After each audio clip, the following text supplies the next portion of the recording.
This is shaft. The final output in the form of mechanical energy is obtained from the shaft. The armature is made of thin laminated silicon steel and consists of slots for coils of insulated wires. The armature is mounted over the shaft.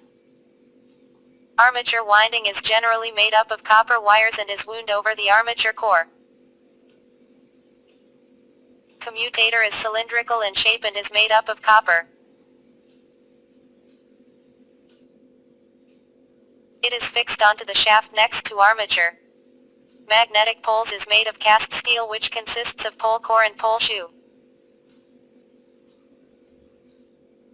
They produce the magnetic field over the armature. The field winding are made with copper wire wound over the slots of the pole shoes of magnetic poles. The brushes are made with carbon or graphite structures, making sliding contact over the rotating commutator. They are placed over the commutator. Yoke is made up of cast iron or steel which acts a protective covering over the parts of the motor.